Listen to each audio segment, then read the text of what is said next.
Bomber Luckey has his revenge. Less than a decade after, as he puts it, getting run out of Silicon Valley by backstabbing snakes, things are coming full circle for the Anduril founder who maintains a revenge folder. I was very surprised to find out that with a $22 billion production contract, IVAS represents the second largest investment in virtual reality ever, behind Meta, which we know made their investments off of the products that you first made more than a decade ago. It's also interesting that, some people said that Meta acquired Oculus, but given that they've spent, what is this? Is $60 billion, $100 billion? They've in a way, Oculus kind of sort of took over their company. But for me, this is a really exciting moment. The idea of putting a heads-up display and a radio and a computer on a soldier is an old one. It's been around since Robert Heinlein's novel Starship Troopers in 1959, at least.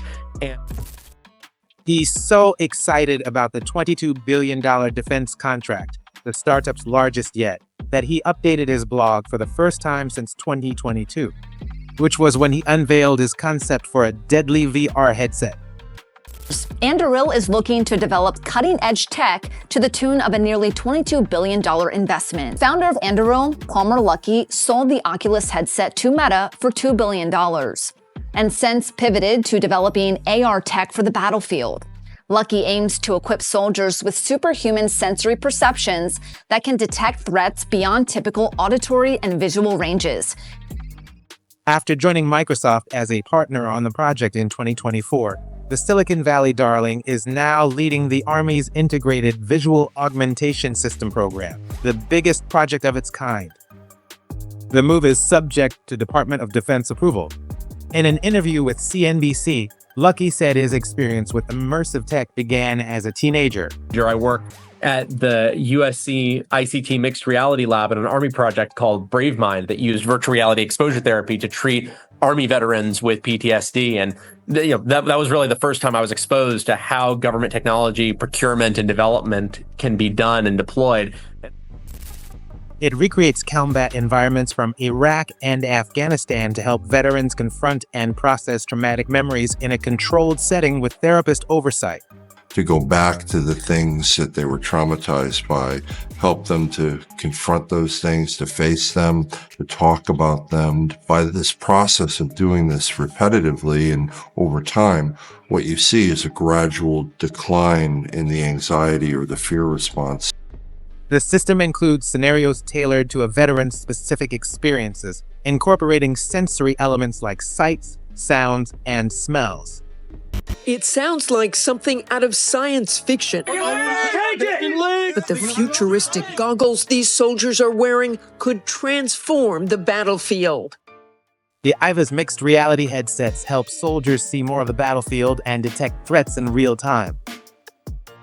The headsets provide real-time information overlays, including maps, enemy positions, and mission-critical data directly in a soldier's field of vision. The data is from various onboard and external sensors, including thermal imaging, night vision, and weapon-mounted cameras.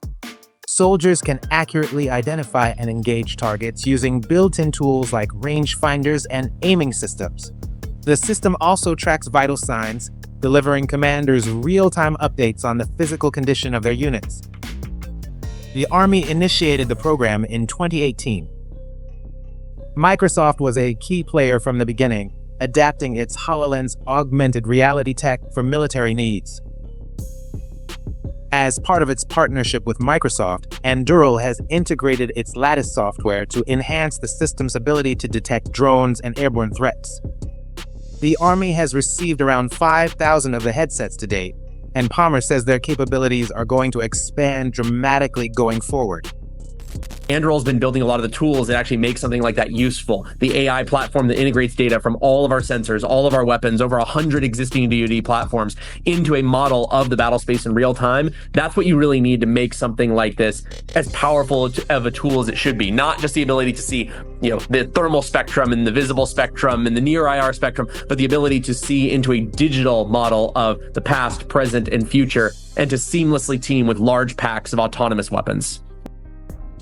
Lattice is an AI-powered software that serves as the backbone for Anduril's autonomous drones, jet fighters, underwater vehicles, sentry towers, cruise missiles, and other defense systems. In his celebratory blog post, Luckey hints at speculative augmentation projects that Anduril has been working on in its undisclosed warfighter systems division.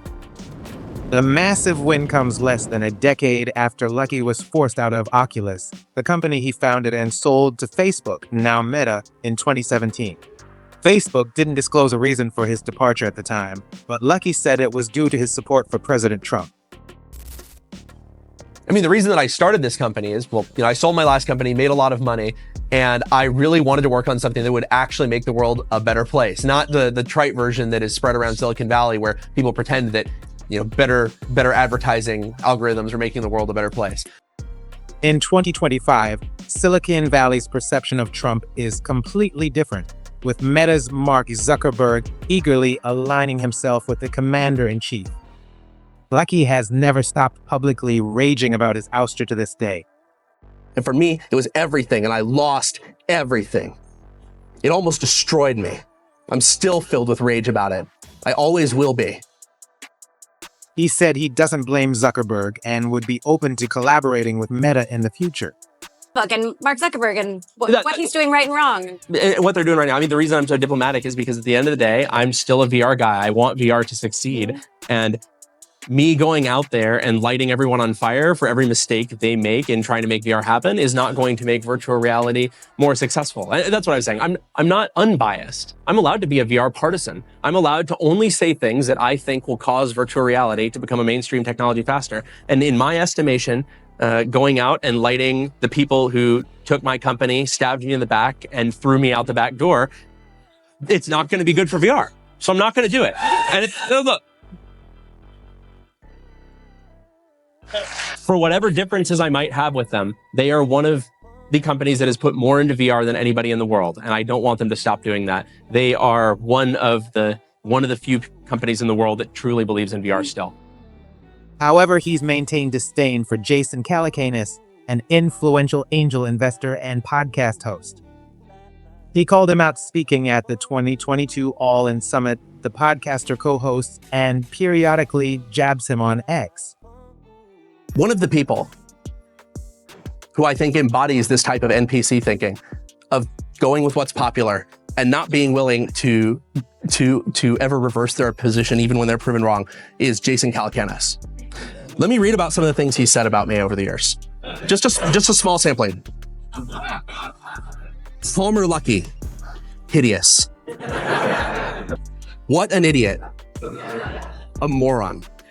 This guy, Parker Luckey, a complete and utter moron. As for the future of augmented reality, Luckey believes next-generation tech developed for the Pentagon will make its way to consumers. Anduril is also moving forward with its plans for the biggest U.S. defense manufacturing plant in decades. For more on that, check the related video.